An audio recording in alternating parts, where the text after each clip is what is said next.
Alors bonjour, chers élèves de première année collège. Nous allons voir que la classification, premièrement des animaux, dans un milieu de vie, on voit que les animaux sont nombreux et différents.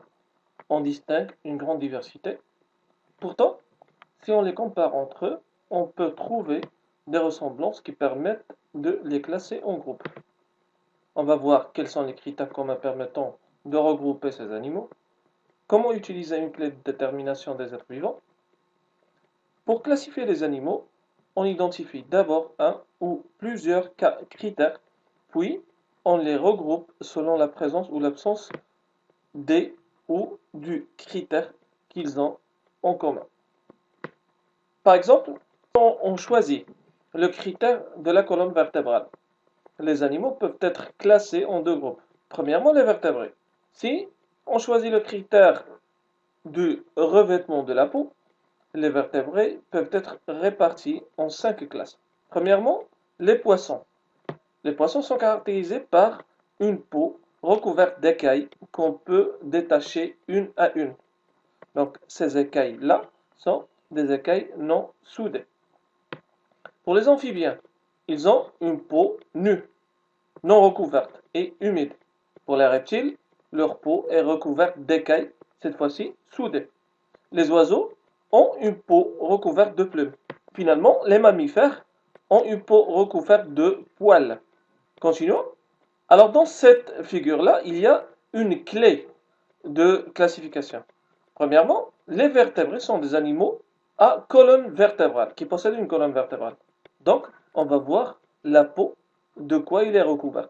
Premièrement, si la peau est recouverte de poils, alors on parle ici de mammifères. Ce sont des animaux nourrissant leurs petits avec le lait de leurs mamelles. C'est pour cette raison qu'on les appelle des mammifères. Par la suite, si, au contraire, leurs peaux sont recouvertes de quelque chose autre que les poils. Alors, premièrement, si la peau est recouverte par les plumes, alors on parle ici de la classe des oiseaux. Alors, ce sont des animaux à plumes dont les membres antérieurs, c'est-à-dire les mains, évidemment chez les hommes, alors sont transformés en ailes. Si la peau n'est pas recouverte par des plumes, alors, premier cas de figure, c'est une peau nue. Alors, on parle ici de classe des amphibiens. Ce sont des animaux à sang froid, c'est-à-dire leur température de sang change d'après le milieu, et à peau nue. D'accord, c'est le plus important. Généralement, ce sont des animaux aquatiques qui vivent dans les deux milieux. Par contre, si on a une peau recouverte d'écailles, alors on a, premier cas de figure, si les écailles sont non soudées, on parle de la classe des poissons. Ce sont des animaux aquatiques possédant des nageoires et respirant par des bronchies, comme nous avons vu dans la respiration au milieu aquatique. Finalement, si les écailles sont soudées, alors on parle de la classe des reptiles. Ce sont des animaux à sang froid aussi, et à la peau recouverte d'écailles, comme les serpents, lézards, tortues et crocodiles, etc. Passons maintenant à voir les invertébrés. Alors les invertébrés peuvent être classés selon plusieurs critères. Ils ont des pattes, la présence ou l'absence de pattes, ou bien une consistance du corps, le corps mu, corps dur, articulation du corps, symétrie du corps, il y en a plusieurs types, présence ou absence de coquille.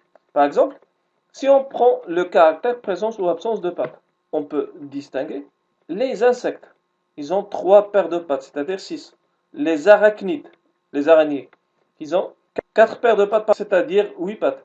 Les crustacés, ils ont 5 ou un petit peu plus. Mais les myriapodes ont plusieurs paires de pattes, comme les 1000 pattes par exemple. Alors, si les pattes sont absentes, on parle de vers, mollusques, échinodermes et cnidaires. On va voir des exemples. Finalement, il ne faut pas oublier les êtres unicellulaires animaux nommés les zooplanctons. Alors, ils sont constitués d'une cellule ou de plusieurs cellules, mais sont des animaux de très faible taille. On peut les voir au microscope, d'accord? Ils vivent souvent dans le milieu aquatique. Passons maintenant à la clé d'identification des invertébrés. D'accord? Puisqu'on parle d'animaux sans colonne vertébrale, sont des invertébrés. D'accord? Passons maintenant au premier groupe qui ont une carapace, c'est-à-dire un exosquelette, une armure. D'accord? On parle d'arthropode. Alors, l'arthropode, c'est un mot avec des termes en latin, en grec, d'accord? Alors, ce sont des animaux où les podes, c'est-à-dire les pieds, sont articulés. Arthropode. On commence par le groupe des arachnides, d'accord? On le prononce arachnide, et ça s'écrit arachnide, d'accord? Alors, ce sont des animaux terrestres comprenant les scorpions et les araignées. Alors, ils ont un, 2, 3, 4, c'est-à-dire 8 pattes. Le groupe des crustacés, alors ils ont des mâchoires et deux paires d'antennes. Alors, ils peuvent varier. On parle ici, par exemple, de crabes, homards, crevettes, etc., etc.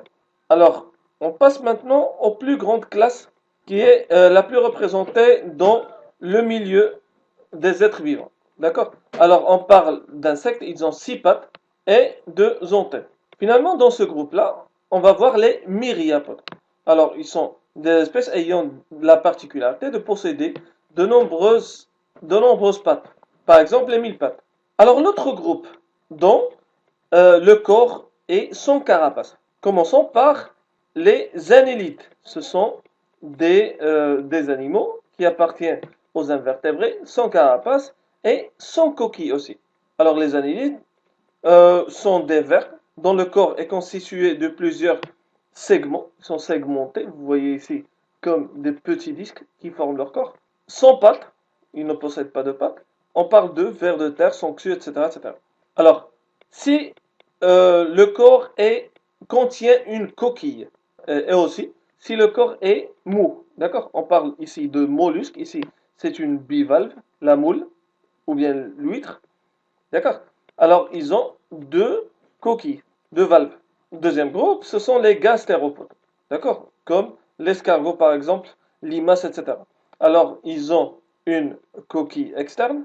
Et on parle de gastéropodes parce que gastéros, c'est le tube digestif ou bien l'estomac. D'accord? Il est collé à la patte. C'est pour cette raison qu'on l'appelle gastéropode. Alors, finalement, les céphalopodes, comme le poulpe, d'accord, pieuvre, calamar, etc.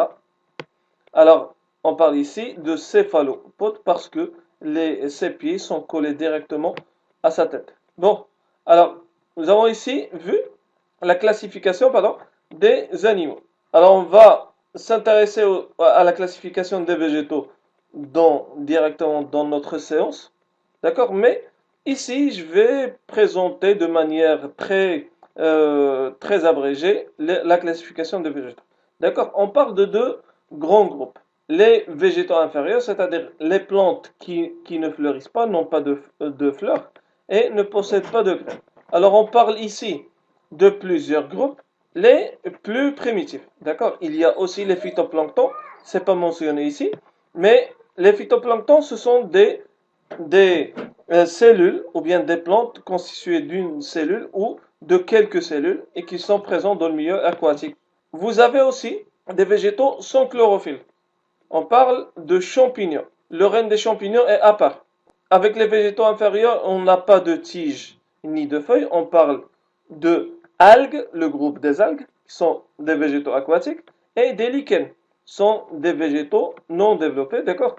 Et qui se trouvent situés sur les roches et les surfaces. Avec des plantes avec des tiges et des feuilles, on parle ici de mousses, de petites plantes, et si on avance aussi le groupe de fougères qui contiennent des racines, une tige et aussi des feuilles segmentées comme vous voyez ici.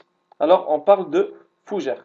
Finalement, si on passe au groupe le plus représenté des plantes, le groupe des arbres. Les grands arbres, on les appelle des conifères, comme le sapin, le pin, les cèdres, etc. D'accord? On les appelle des gymnospermes. On les caractérise par des graines non enfermées dans un fruit. Alors elles sont posées sur les écailles d'un cône. Pour ça, on les appelle aussi des conifères. Et finalement, le groupe le plus majoritaire qu'on trouve chez les plantes qui existent maintenant, alors on les appelle des angiospermes. D'accord? Alors les angiospermes, les plantes ou bien les arbres qui ont des graines enfermées dans un fruit, qui ont des fruits. D'accord? N'oublie pas, ces deux groupes-là sont des plantes qui fleurissent, des plantes à fleurs et qui ont une graine. D'accord? comme par exemple ici, le fruit, comme le petit pois par exemple, la fève, etc., ou bien le pommier, le pamplemousse, l'oranger. Alors c'est le fruit qu'on mange d'ailleurs et qui contient à l'intérieur des graines. J'espère que c'est compris. Il faut vous référer à cette vidéo-là pour que vous puissiez faire les exercices que je vous ai donnés à la fin de la séance. Je vous dis au revoir et à la prochaine séance.